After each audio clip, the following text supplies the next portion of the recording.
When I find myself in times of trouble, Mother Mary comes to me, speaking words of wisdom, "Let it be." These iconic words from the Beatles carry a profound truth, one that aligns perfectly with Buddhist philosophy. But what does it truly mean to let it be?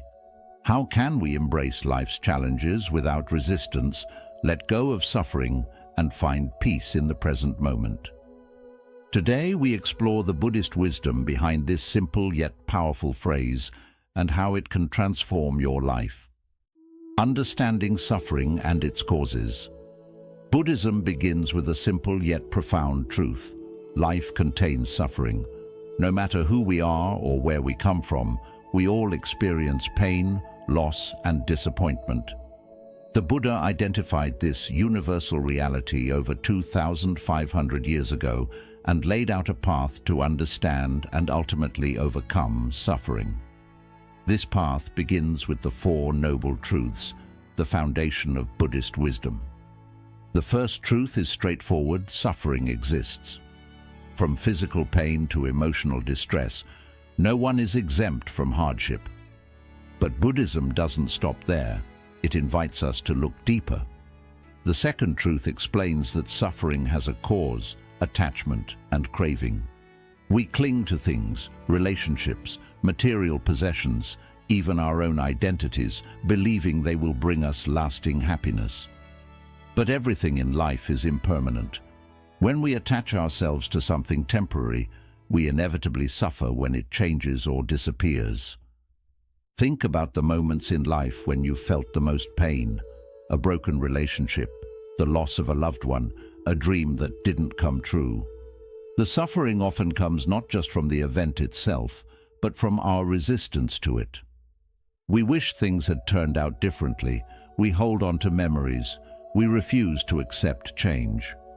This resistance is what deepens our pain. Buddhism teaches that the way to ease suffering is not through avoidance or suppression, but through understanding and letting go. This brings us to the third and fourth noble truths. There is a way to end suffering, and that way is the Eightfold Path, a set of guiding principles that help us live with wisdom, ethical conduct, and mental discipline. But before we dive into solutions, we must first acknowledge where we are. Imagine standing in a dark room. If you try to fight the darkness, nothing changes. But if you turn on a light, everything becomes clear. Recognizing suffering is like turning on that light. It allows us to see our reality and take the first step toward freedom. So, what does this have to do with Let It Be? The song reminds us that, in moments of difficulty, wisdom whispers, accept what is, let go of what was, and trust in what will be. Buddhism offers the same message. Instead of resisting pain, we acknowledge it. Instead of clinging to what we cannot control, we release it. By understanding suffering and its causes, we begin to break free from the cycles of pain that keep us trapped. And as we continue on this journey, we'll explore how to truly embrace impermanence, cultivate mindfulness, and live with a heart that is open, free, and at peace. The nature of impermanence. If there's one undeniable truth about life, it's that everything changes. The seasons shift, people come and go, our thoughts and emotions rise and fall like waves in the ocean. Yet, despite knowing this, we often resist change. We hold on to moments, relationships, and even our own identities, hoping they will remain the same. And when they don't, we suffer. In Buddhism, this concept is known as impermanence, anicca, the understanding that nothing is fixed, permanent, or unchanging. It's not just an abstract idea, it's the very nature of reality. The tree that stands tall today will one day wither. The joy we feel in one moment may turn into sadness in the next. Our own bodies, which we often take for granted, are constantly aging, cell by cell, breath by breath. But if impermanence is so natural, why do we struggle with it? The answer lies in attachment. We crave stability, certainty, and control. We build our lives around routines, relationships, and possessions, believing they will bring us lasting happiness. But when things inevitably change, when a loved one leaves, when our youth fades, when life takes an unexpected turn, we feel lost, as if the ground beneath us has disappeared. The Buddha compared life to a flowing river. We often try to grasp onto the water, but no matter how tightly we hold on, it slips through our fingers. The more we resist the current, the more exhausted we become. But when we learn to move with the flow, instead of against it, we find peace. This is where Let It Be aligns so beautifully with Buddhist wisdom. The song doesn't tell us to force things to be different or to cling to what's already past. It simply whispers, accept the flow of life. Instead of fearing change, we can embrace it. Instead of grieving what's lost, we can appreciate what was and open ourselves to what comes next. One of the most liberating realizations in Buddhism is that impermanence is not something to be feared. It's what makes life precious. If everything were permanent, there would be no growth, no evolution, no new experiences. The fleeting nature of things is what gives them beauty. A sunset is breathtaking precisely because it doesn't last forever. A song moves us because it has an ending. A deep conversation with a loved one is meaningful because we know that time is limited. So how do we apply this understanding to daily life? When faced with change, instead of resisting it, ask, what can I learn from this? When experiencing joy, fully immerse yourself in the moment, knowing that it is temporary, and that's what makes it beautiful. When dealing with loss, remind yourself that nothing truly disappears. It simply transforms. The people we love live on in our memories, our actions, and the impact they had on us. By embracing impermanence, we free ourselves from unnecessary suffering. We stop clinging to the past or worrying about the future, and instead, we learn to live fully in the present. As we continue, we'll explore how letting go of attachment doesn't mean becoming indifferent. It means opening ourselves to life with a sense of freedom and peace. Practicing non-attachment. If impermanence is the nature of life, then why do we continue to suffer? The answer lies in attachment. We cling to things, relationships, material possessions, even our own beliefs, hoping they will remain the same. But when they inevitably change, we experience pain. This is where the practice of non-attachment becomes essential in Buddhist philosophy. Non-attachment is often misunderstood. Many believe it means cutting ourselves off emotionally, living without love, or abandoning all desires. But in reality, non-attachment is not about rejecting life. It's about engaging with it fully, without clinging. It means loving without possessing, working without obsessing, and living without fearing loss. It's the ability to hold everything in life with open hands rather than clenched fists. Why do we cling? The mind seeks control. We believe that if we hold on to something tightly enough, we can prevent loss, pain, or change. This is why people fear endings, whether it's the end of a relationship, a phase of life, or even their own existence. Think about the times you've held on to something long after it was meant to go. A job that no longer fulfilled you, a relationship that had run its course, or an idea of yourself that no longer aligned with who you were becoming. The more you clung to it, the more suffering you created.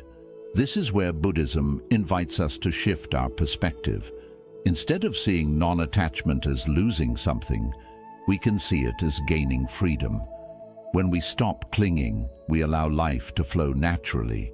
We begin to experience things as they are, rather than through the lens of fear, desire, or expectation, the illusion of ownership. Another reason we struggle with attachment is that we believe we own things, our possessions, our achievements, even other people. But in truth, we don't own anything, not even our own bodies. Everything we have is borrowed from the universe, temporarily passing through our lives. Consider this: the home you live in, the clothes you wear, and the phone in your hand will all one day belong to someone else. Even the relationships we cherish are not truly ours. The people in our lives are here by their own choice, not because we have a claim over them. When we understand this, we begin to interact with the world differently. We stop trying to possess people and instead appreciate them. We stop obsessing over wealth and instead use it wisely. We stop resisting change and instead embrace it as a natural part of life. Non-attachment in love. One of the most powerful applications of non-attachment is in our relationships. Love, when mixed with attachment, often turns into possession or fear. We become afraid of losing someone, so we try to control them. We expect them to act a certain way, fulfill our needs, or never change. But real love is not about possession, it's about freedom. The Buddhist monk Thich Nhat Hanh once said, "You must love in such a way that the person you love feels free." This means loving without expecting anything in return. It means allowing others to be themselves rather than trying to mold them into who we want them to be. It means appreciating every moment with someone without fearing the future. Imagine a bird landing on your hand. If you try to hold onto it, it will struggle and eventually fly away. But if you let it rest freely, it may choose to stay for a while. Love works the same way. The tighter we grip, the more we suffocate it. The more we let go, the more it can grow. Applying non-attachment in everyday life. With material things, enjoy what you have, but don't let it define you. Use possessions without being possessed by them. With people, love fully, but don't expect permanence. Cherish the time you have with someone, knowing that all relationships change. With success and failure, give your best effort, but don't attach your self-worth to the outcome. Recognize that everything in life is temporary, including achievements and setbacks. With thoughts and emotions, observe them as they come and go, without identifying with them. You are not your thoughts. You are the awareness behind them. This practice doesn't mean we stop caring. It means we stop suffering unnecessarily. It means we shift from a mindset of holding on to one of flowing with life. Let it be and non-attachment. Here's where let it be perfectly aligns with Buddhist wisdom. The song doesn't say force it to be or make it be. It simply says let it be. This is the essence of non-attachment. When life brings pain, instead of resisting it, we acknowledge it. When things change, instead of fighting it, we adapt. When we love, instead of clinging, we appreciate. By practicing non-attachment, we don't become cold or indifferent. We become free. We engage with life more deeply, love more fully, and experience peace that is not dependent on circumstances. As we move forward, we'll explore another key ingredient in this journey: patience and acceptance. The ability to trust the unfolding of life, even when things don't go as planned. Cultivating patience and acceptance. In a world that moves faster every day, patience is often seen as a luxury. We want immediate answers, instant results, and quick solutions to our problems. But life doesn't always work that way. No matter how much we try to control events, delays happen, challenges arise, and things often take longer than we expect. Buddhism teaches that patience and acceptance are essential for inner peace. The more we resist the natural flow of life, the more suffering we create for ourselves. Instead of constantly struggling against reality, we can learn to embrace it as it is. Why do we struggle with patience? At the root of impatience is attachment to expectations. We have a mental image of how things should be, how fast we should succeed, how quickly people should change, how soon we should get what we want. And when reality doesn't match our expectations, we become frustrated. Think about the last time you felt impatient. Maybe you were stuck in traffic, waiting for a response from someone, or struggling with personal growth. What was really causing your frustration? It wasn't the situation itself, but your desire for it to be different. Impatience is a form of resistance. It's the mind saying, "This moment isn't good enough. I need the next one to be better." But when we live this way, we are constantly waiting for happiness instead of experiencing it. Acceptance, the path to freedom. One of the greatest teachings in Buddhism is that suffering comes not from what happens, but from our resistance to it. When we resist reality, we create inner turmoil. But when we accept things as they are, we find peace.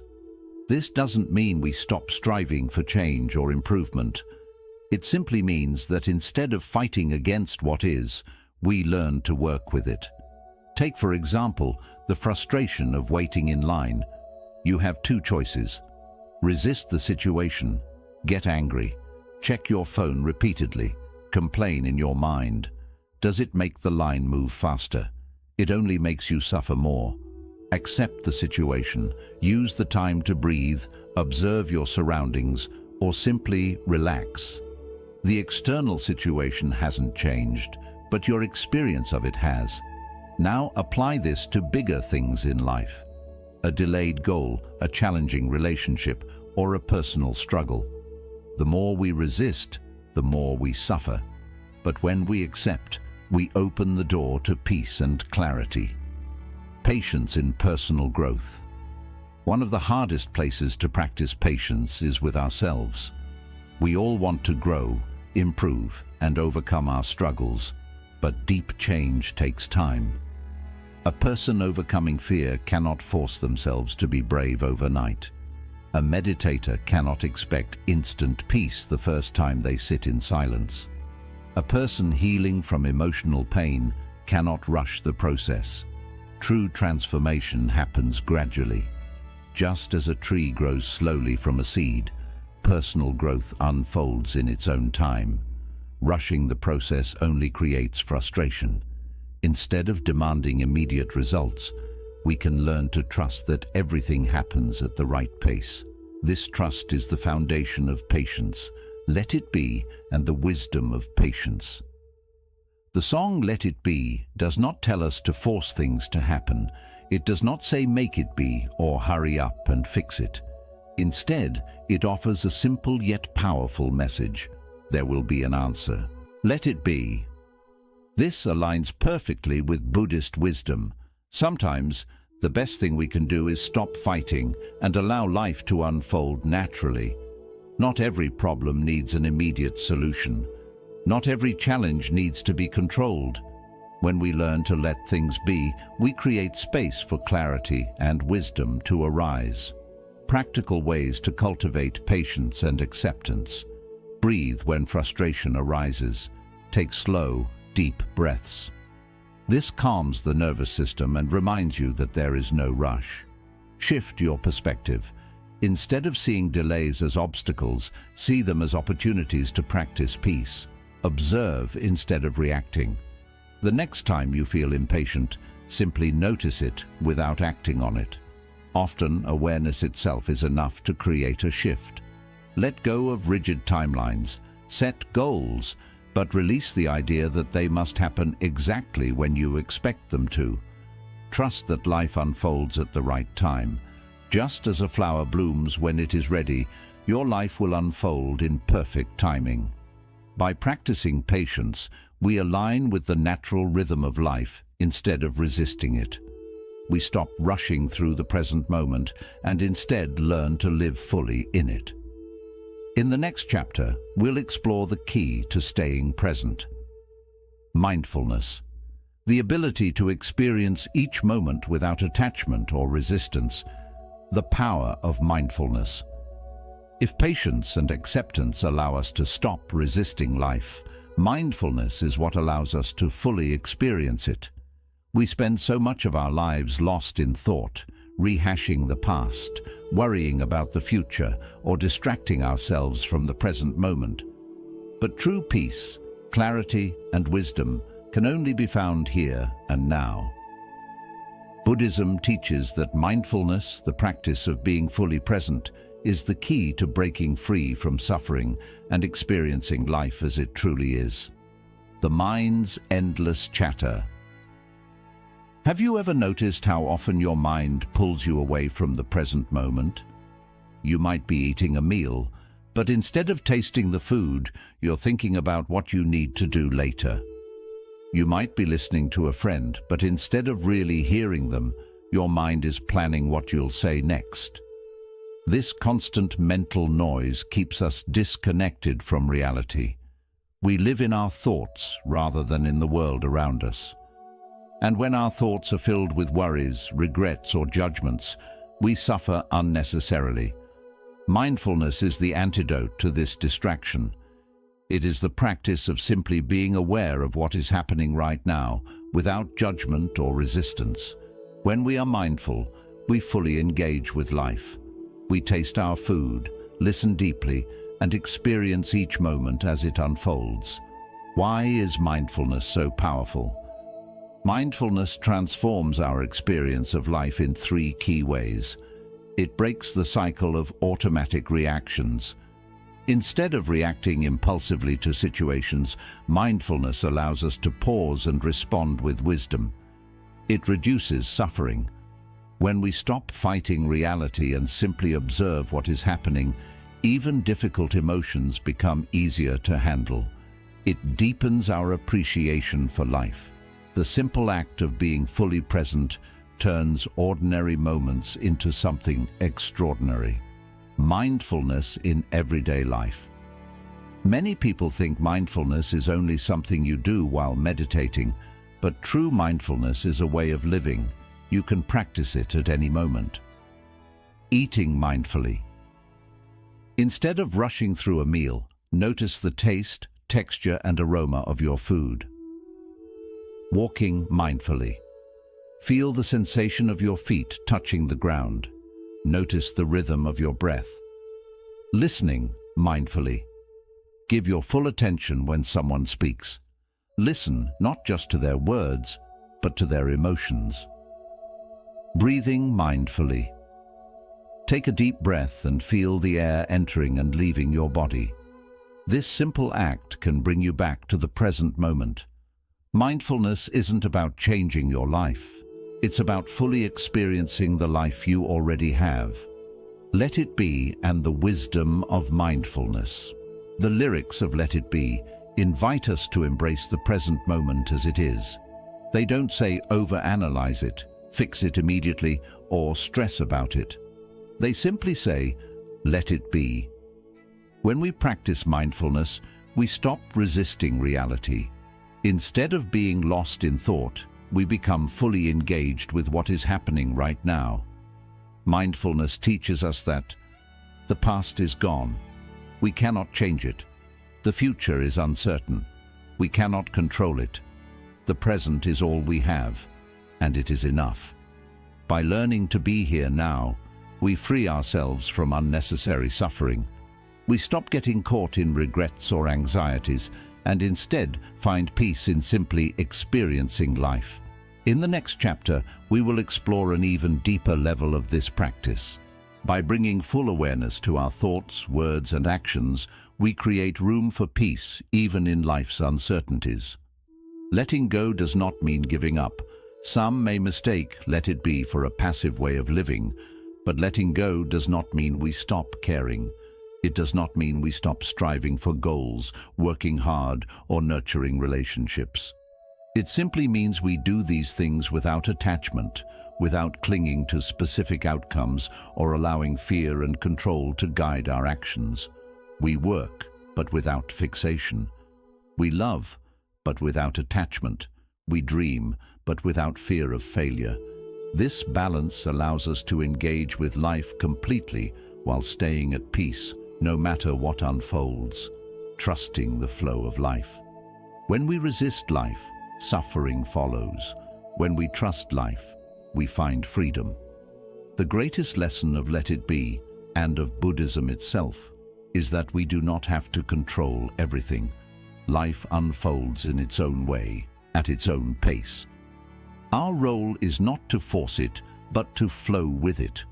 When we release our need for certainty, control, and for things to go exactly as we wish, we open ourselves to a deeper peace, one that remains steady no matter the circumstances.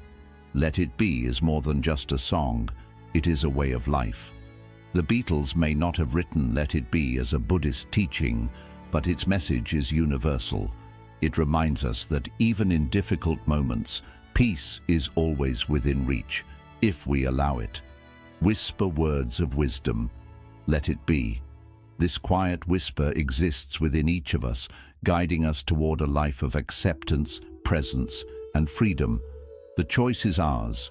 We can resist, or we can let it be. Thank you for joining us on this journey through Buddhist wisdom and the art of letting go. If this message has resonated with you, consider subscribing to our channel for more reflections on mindfulness and inner peace. We'd love to hear your thoughts. How do you practice letting go in your own life? Share your thoughts in the comments, and let's keep this conversation going. Remember, true peace isn't found in control, it's found in trust. Let it be.